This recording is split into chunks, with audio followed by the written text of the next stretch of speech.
महागठबंधन की सरकार बन गई है और इस सरकार से लोगों को काफ़ी उम्मीदें हैं, ख़ास तौर से युवा वर्ग को काफ़ी उम्मीद है क्योंकि उन्हें लगता है कि रोज़गार के दरवाजे खुल रहे हैं।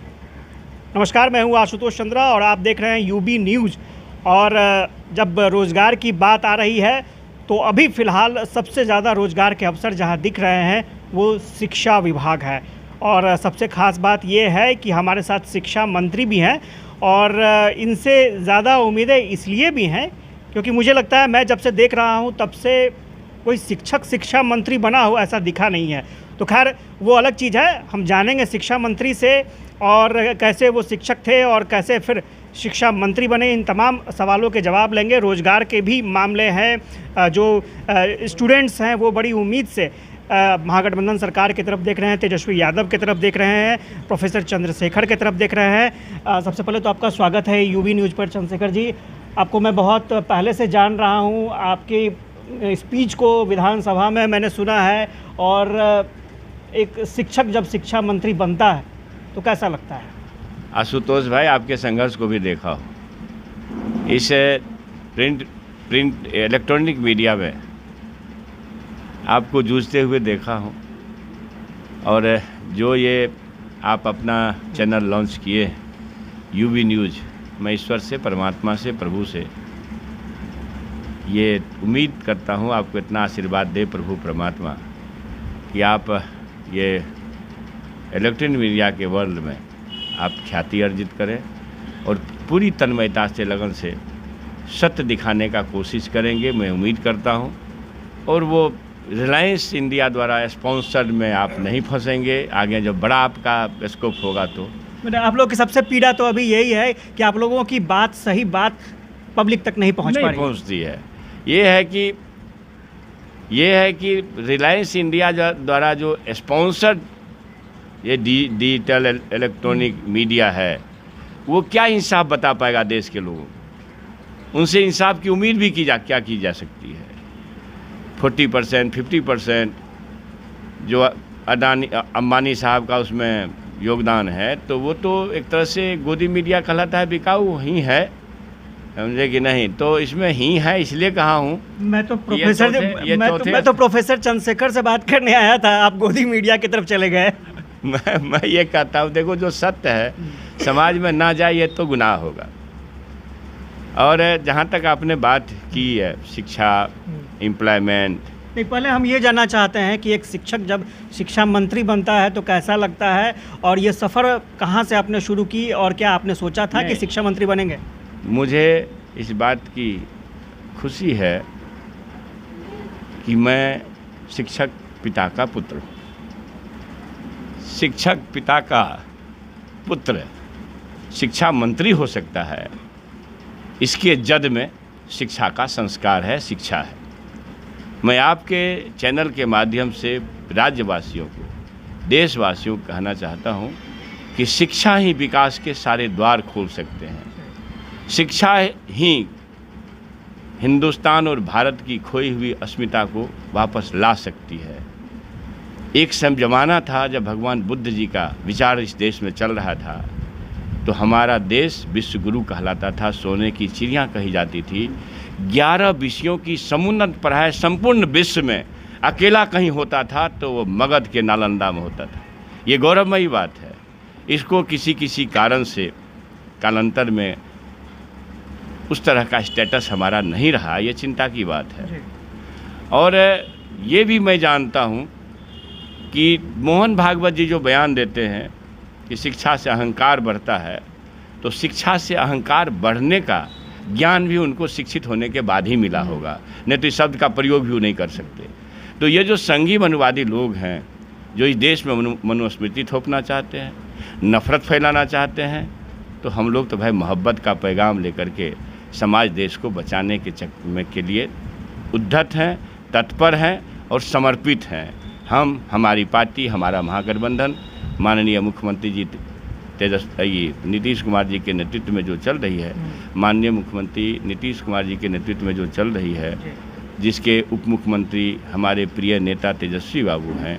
आप देखे होंगे कि एम्प्लॉयमेंट के लेवल पर जो उद्बोधन हुआ स्वाधीनता दिवस के अवसर पर, माननीय मुख्यमंत्री जी का, हमारे तेजस्वी बाबू तो 10 लाख नौकरी की बात कहे थे, उन्होंने आगे बढ़ कर के 20 लाख रोजगार सृजन की बात। छोटा सा सवाल इसी से जुड़ा हुआ मुझे याद है कि 2020 का चुनाव हो रहा था, उस वक्त मुख्यमंत्री घूम घूम कर बोल रहे थे पैसा कहाँ से आएगा, पैसा कहाँ से आएगा।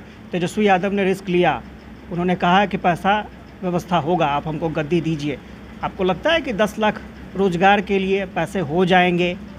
आपको मैं ये बताना चाहता हूँ, 19 लाख का जो आश्वासन दी माननीय वित्त मंत्री जी, संघी सरकार के, मोदी की वित्त मंत्री जी, माननीय मंत्री जी, 19 लाख रोजगार 2 साल में 19 भी खोज लेते तो लगता कि कोई बात है। हमारा ये कहना है कि भारत सरकार से अलायंस था उनका, तो वो इस तरह के बयान दिए, एक आशा में दिए कि भाई भारत सरकार सपोर्ट करेगी, कुछ ना कुछ तो हो ही जाएगा, होगी, कुछ ना कुछ तो हो ही जाएगा। अब 19 लाख लेके 19 को भी ना दिए, वो गायब ही हो गए। तो माननीय मुख्यमंत्री जी को ये लगा कि ये तो राज्य के विकास के लिए न तो स्पेशल स्टेटस दे सकता है, न 1.25 लाख करोड़ का माननीय प्रधानमंत्री जी का जो घोषणा है 50 दूँ, 55 दूँ, 60 दूँ, 65 दूँ, 90, 95 दूँ, पता नहीं, चिल्ला के 1.25 लाख करोड़ दिया। तो पता नहीं उसमें से 1.25 करोड़ भी आया कि नहीं, ये तो खोज का विषय है, मुझे तो नहीं मिलता है। अच्छा, मुझे तो यहाँ तक लग रहा है कि ये जो ताज आपको मिला है, मुझे उम्मीद नहीं थी कि शिक्षा विभाग आपके पास आएगा, लेकिन जो ताज मिला है वो कांटों का ताज है, क्योंकि शिक्षक अभ्यर्थी घूम रहे हैं और 7वें चरण की नियुक्ति को लेकर के लगातार आंदोलन हो रहा है। आप क्या आश्वासन देना चाहेंगे? मैं इतनी बात जानता हूँ, ये 10 लाख लोग जो नौकरी पाएंगे, हमारे बच्चे बेरोजगार, ये बच्चे ना तो चीन के होंगे, ना अमेरिका के होंगे, ना पाकिस्तान के होंगे। ये अब आप भी समझ रहे हैं, हमारे बच्चे भी समझ रहे हैं। इसलिए आपके माध्यम से मैं बच्चों से अपील करना चाहता हूँ कि अधैर्य ना होवे। जब कमिटमेंट है, और आज तक कोई ऐसा कमिटमेंट हुआ है जो माननीय मुख्यमंत्री जी बोले हों किए ना हो, एक उदाहरण नहीं हो सकता है। माननीय मुख्यमंत्री जी बोले हों और ना किए हों, वो डगर कठिन हो सकता है, डगर कठिन है। यह कठिन नहीं है कि नौकरी नहीं होगी, यह कठिन है कि शिक्षा व्यवस्था में जो कुछ गड़बड़ी है। माननीय मुख्यमंत्री जी पोशाक योजना लाए बच्चों को आकर्षित करने के लिए, साइकिल योजना लाए, प्रोत्साहन राशि लाए, 25,000 को 50,000 किए। हमको लगता है, विश्व को तो नहीं जानता है, देश के किसी कोने में यह योजना पहली बार इस धरती पर अवतरित हुआ है। ये माननीय मुख्यमंत्री नीतीश कुमार जी का ही संकल्प है। लेकिन कमियां तो मान रहे हैं ना, 17 साल। एक हमारा सिमलतल्ला है, सिमलतल्ला है, वो हमारा एक आइडल है, जो उस रोज़ मैंने बात किया कि सिमलतल्ला से ही शुरू किया, मगर सिमलतल्ला लोग भूल गए और केजरीवाल चले गए। मैं पहले सिमलतल्ला बोला, वो गोदी मीडिया का विषय नहीं रहा, मगर केजरीवाल विषय रह गया। मेरा ये कहना है कि माननीय मुख्यमंत्री जी प्रयास में कोई कमी नहीं किए हैं। ठीक है, माइंडसेट है, जो सहयोग हमारे बिहार वासियों का मिलना चाहिए, इस लेवल पर एक समर्पण के साथ इस उनके प्रयास को जो समर्थन मिलना चाहिए, उसमें कमी हुई है। उसी को ठीक करने के लिए तो हमको ये विभाग दिया गया। और एक शिक्षक हूँ, शिक्षा के मर्म को जानता हूँ, और जो छात्र किस तकलीफ़ से गुजरते हैं, कौन कौन सी बीमारियाँ हो सकती है, हमारे ऊपर नेतृत्व ने भरोसा किया है। मैं उम्मीद करता हूँ कि इस नेतृत्व के भरोसे को ज़रूर से पूरा करूँगा, और एक संपूर्ण समर्पित होकर के मैं जा रहा हूँ मधेपुरा। मैं अपने आप मतदाताओं से एक अनुनय करूँगा कि बहुत भोज भात खाए, देहरी गए, और एक सुरमा अपने आप को जो कहते थे पप्पू यादव जी, उसका जमानत जब्त करा के आपने हमको 18,500 साढ़े 17,000 से चुनाव जिताया। मगर आप जरा दुख में हमको खोजिएगा, अब देहरी पर चाय और भोज में मत खोजिएगा, क्योंकि जो सरकार ने जिम्मेवारी दी है, ये कांटों का ताज है, कील भरा रास्ता है, इसको ठीक करना है। एक और कुछ सवाल है, क्योंकि जब आप पदभार ग्रहण किए तब कई सवाल हम लोगों के पास भी मैसेज के थ्रू आ रहा था। एक शारीरिक शिक्षक हैं, स्वास्थ्य अनुदेशक हैं, वो कह रहे हैं कि हमें तो सिर्फ 8,000 मिलता है। रसोइया की बात करें तो पैसे मानदेय बहुत कम मिल रहे हैं, तो कैसे जीवन यापन होगा? एक बात बताइए, सरकार ने जो आपको नौकरी दी, आपको अगर वेतन की कमी है मानता हूँ, तो उस दिशा में हम प्रयास करेंगे ज़रूर। लेकिन ये भी हमारे शिक्षकों को सोचना होगा कि जो हमारे सीमित संसाधन हैं, अब भारत सरकार तो आपको एक ढेला देने वाला नहीं है, वो आपके खिलाफ ही काम करेंगे। तो जब खिलाफ काम करेंगे, इसमें से चीज़ों को निकालना है, तो एक अनुभवी मुख्यमंत्री, जो देश में इससे ज़्यादा अनुभव शायद अब किसी को ना रहा होगा, अनुभव के दायरे पर कह रहा हूँ, और हमको लगता है कि इतना अनुभवी और शिक्षित आदमी जो किसी विभाग का अगर पकड़ का बात आप लोग भी मानते होंगे कि कोई उनको बाईपास करके कुछ नहीं कर सकता है, तो इतना अनुभवी मुख्यमंत्री के साये में कुछ बेहतर जरूर होगा। अच्छा, एक आपसे मिलने के लिए आए हुए थे, वित्त रहित शिक्षक भी थे और 7 साल से अनुदान नहीं मिला है उनको, तो उनके लिए क्या प्रोविज़न है? ये देखिए, मुझे पदभार ग्रहण किए हुए तो 5-6 दिन हुआ, अभी मिलने का दौर है। आप भी देख रहे हैं कितना देर आपको खड़ा होना पड़ा, जब क्या संडे था, नॉन वर्किंग डे था। हम उम्मीद करते थे कि आज शायद कम लोग आएंगे, लेकिन सुबह से लेकर अभी तक हम उम्मीद करते हैं कि 1000 लोगों से लगभग हम मिल चुके हैं। तो जो वित्त रहित शिक्षक हैं, हमारी पूरी हमदर्दी उनके साथ है।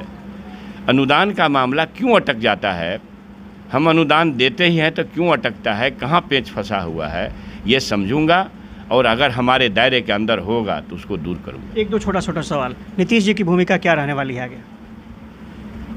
मगध, जरासंध से लेकर के अशोक महान तक 4 चक्रवर्ती सम्राट दिया है। 4 चक्रवर्ती सम्राट का मतलब समझते हैं आशुतोष भाई? मगध की धरती चक्रवर्ती सम्राटों की धरती रही है। मैं उम्मीद करता हूं 2024 में नीतीश बाबू के नेतृत्व में देश एक चमत्कार देखेगा। तेजस्वी यादव गद्दी कब संभालेंगे, 25 या 25 से पहले? ये तो मैं नहीं जानता हूँ, ये मैं नहीं जानता हूँ, लेकिन कोई विकल्प है क्या? पर्सनैलिटी देखिए, विरोधी को भी देखिए। मैं उम्मीद नहीं करता हूँ कहीं घास खाने लायक भी लोग रहेंगे। तो चलिए, प्रोफेसर चंद्रशेखर थे और बहुत ही लंबी बातचीत उनसे हुई है। पूरा विज़न उनका हम लोगों ने जाना है कि किस तरह से रोज़गार मिलेगा। शिक्षा विभाग में सबसे ज़्यादा रोज़गार मिल रहे हैं और स्वाभाविक तौर पर उम्मीदें बहुत ज़्यादा है महागठबंधन सरकार से, और हम भी उम्मीद कर रहे हैं कि युवा जो सोच रहे हैं, युवा के उम्मीदों पर प्रोफेसर चंद्रशेखर उतरेंगे, महागठबंधन सरकार उतरेगी। तब तक के लिए मुझे इजाज़त दीजिए, नमस्कार।